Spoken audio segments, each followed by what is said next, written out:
রক্ত তো আর অস্বীকার করা যায় না, না যায়। বাপ যেহেতু রাস্তার পাশে বৈশা সাবান বিক্রি করছে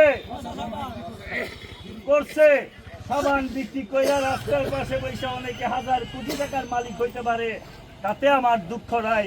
কিন্তু দুঃখ স্বভাবটা সে বদলায় না।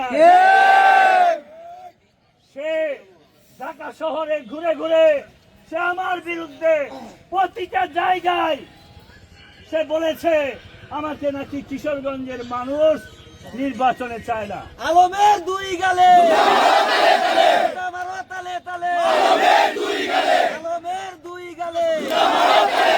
আলমের সেন্টিগ্রেড মানি না, মানবো না।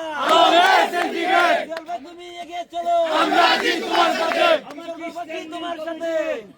এক নেতা বলেছে যে কিশোরগঞ্জে এমপি যদি হইতে হয় তাহলে সেই আলম বলেছে যে একমাত্র যার নামে প্রার্থিতা ঘোষণা করেছে বাজারুলি একমাত্র পারবে এই সিটটা বাইর করতে, আর নইলে বলে পারবে না।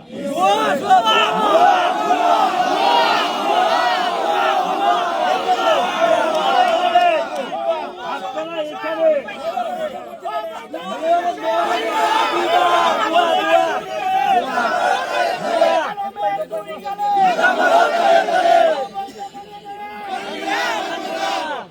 আমি বলেছি ভাই, আমাকে যদি ইউনিয়নের নেতারা না চায় আপনি একটু খবর নেন, আমার কোনো দুঃখ নাই।